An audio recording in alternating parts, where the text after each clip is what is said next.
everyone! Today I'm going to be doing a review on The Turn of the Key by Ruth Ware.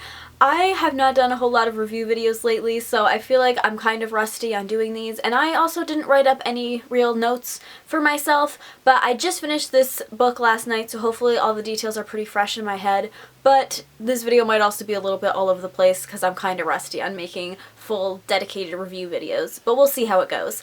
So the first half of this video is going to be spoiler free, and then the second half I'm going to dive into more spoilers, but I will warn you when that happens so you don't have to worry about being spoiled for this. Although if you are someone that likes to go into thrillers completely blind, then this probably won't be the video for you because I am going to go into a synopsis. So let's just get started. So The Turn of the Key by Ruth Ware is an adult thriller. We follow a woman called Rowan, and this story is told through a letter that she is writing to a lawyer that she wants to represent her because she is the main suspect in the murder of a kid that she was the nanny for. So she's kind of recounting the story to this lawyer through a letter, and she basically was looking for a nannying position, and she was able to find this like too good to be true deal with this family who lived in this kind of older house, but it was like updated to be very like technologically advanced, and they have all these security cameras and everything can be like accessed through the phone, like turning on the lights and all that jazz. So she ends up being hired as their live-in nanny while they go on a business trip for a couple of weeks. And the reason that they were looking for a nanny was because they had a really hard time keeping one due to these supposed paranormal things that would happen in the house. So yeah, she's just kind of recounting this whole story to her lawyer, and that's all I really want to tell you because I obviously don't want to spoil too much of it. So this was the third Ruth Ware book I ever read. I read The Woman in Cabin 10 and I really enjoyed that one, and then I read The Death of Mrs. Westaway, which I absolutely loved. I give it 5 out of 5 stars. So I was super excited to pick up this book because the synopsis of it sounded right up my alley, and I'd heard so many people loved it and were giving it 5 stars. So my expectations were very high, and I think that that may have been the main issue that I had with this book, was that they were just a little bit too high. So I overall felt just a little bit underwhelmed when it came to this story. I ended up giving it 3.5 stars, so by no means did I like not like this book. Like, it was a very good book, and I'm gonna go into all the things that I liked and also disliked about it, but I just want to point out that like the main thing is probably that my expectations were just way too high when it came to this book. So I guess I'll start off by talking about the characters, which it would probably be my second main problem with the story, which is completely down to personal preference, I would also like to say. So I'm a very like character-driven reader.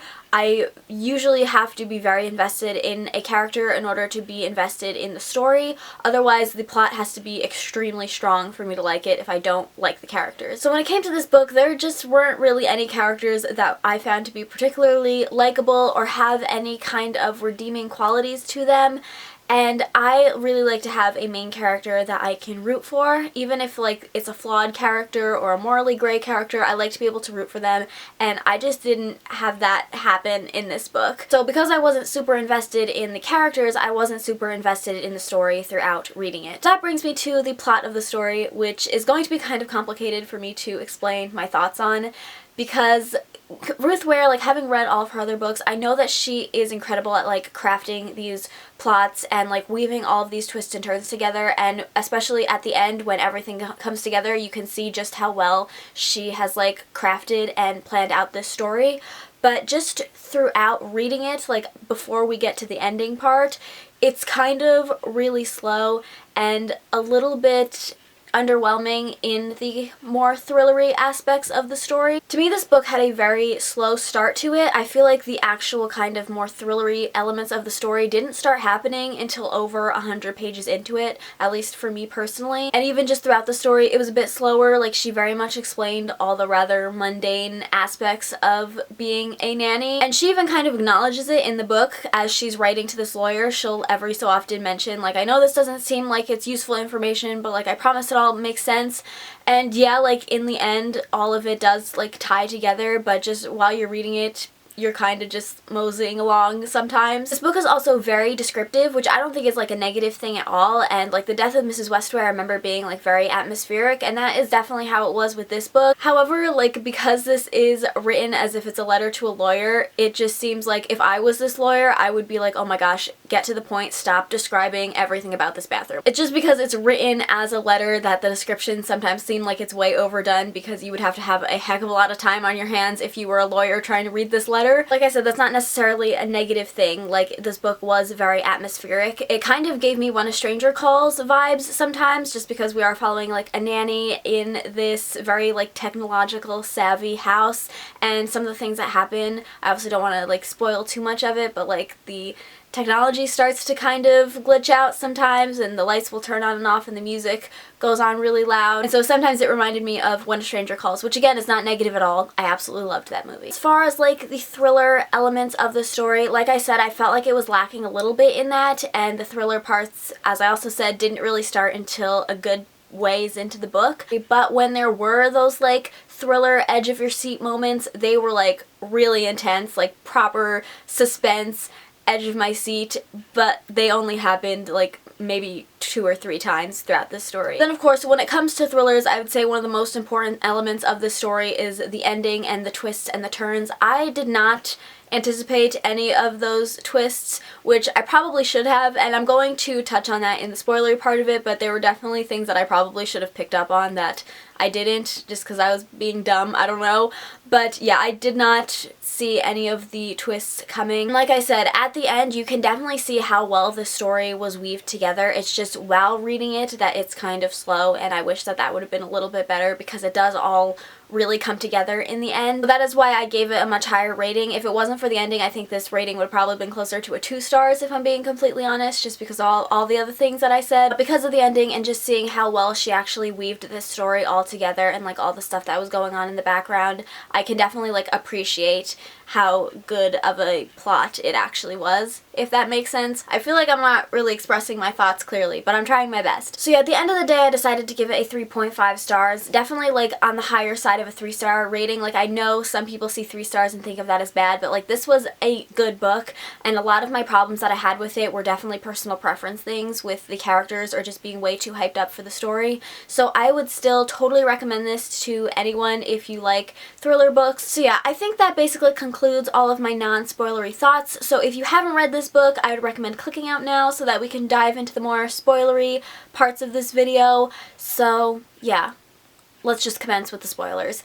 The only real issue I had with the ending, which maybe I could have like touched on this in the non-spoilery part of the video, but the only issue I had with the ending was that I felt like we didn't get a lot of closure when it came to a lot of the characters. For instance, we never find out what Rowan's like trial/sentencing is. Because they found all of these hidden letters, we can kind of assume that she never actually ended up sending them to that lawyer. So does that mean she was convicted of the murder? I buddy read this with my friend Krista over at the Bookish Porcupine, and she thought that maybe Rowan had killed herself, or should I be calling her Rowan or Rachel? I don't know. But she thought that maybe she had like killed herself to kind of keep Ellie's secret. But I just kind of wish we actually knew what happened. That was probably my biggest issue with the ending, but there's also just closure when it comes to the other characters, like whatever happened to Jack. I just like to know people's stories after the story. I hate when I don't get like the story until they die, honestly. So I just want to know what was up with Jack and his family. What happened to Jean after they moved out of this house? Like, did Ellie ever tell anybody else about the secret?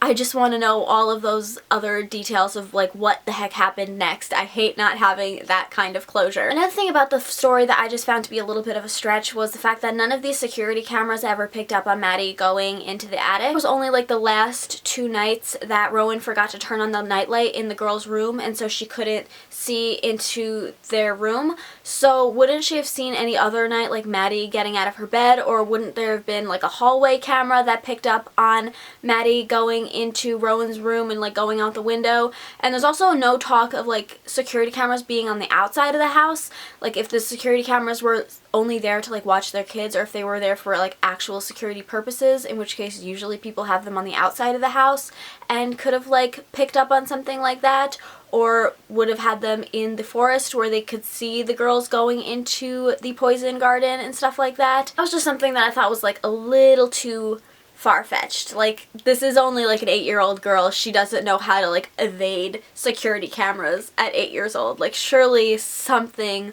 would have picked up that. But like I did say earlier, I was a little bit dumb when it came to predicting the ending, because there were definitely things that pointed fingers at some of the twists. Like the fact that she had this amazing resume and was super good with kids, but low-key was like kind of not good at her job and was constantly frustrated with the kids and admitted to feeling like she was afraid that she would like snap, and I don't know, like I feel like she insinuated sometimes that she would like almost hit them or something. So like, yeah, she wasn't that good at her job, so I felt like that's really weird that you have this really good resume but like you're kind of really messing up a lot. And yeah, like I know the kids were absolute brats and the dad was really weird, so that would probably kind of put you off your game if you were getting into that kind of situation. But also like, yeah, the kids were brats, but she worked at this other job where maybe she didn't have to deal with the kids as long, but they were in bigger quantities. So I feel like she should have been better at her job if she did actually have that amazing resume. So I should have picked up on the fact that it like wasn't hers or something like that. So yeah, I guess those are kind of all of my thoughts on this book. I'm sorry that this video was literally all over the place. This is going to be a pain in my butt to edit. I can already tell because I've just messed up my words so many times and no real clear thoughts are coming out at this point. But leave me a comment down below and let me know what you thought of this book. I would love to discuss it with you in the comments. Let me know if you predicted the ending or what your theories had been and all that jazz. I hope you all enjoyed this video. If you did, please give it a thumbs up and subscribe if you haven't already, and I'll see you in my next one. Bye! You hear that, Samson?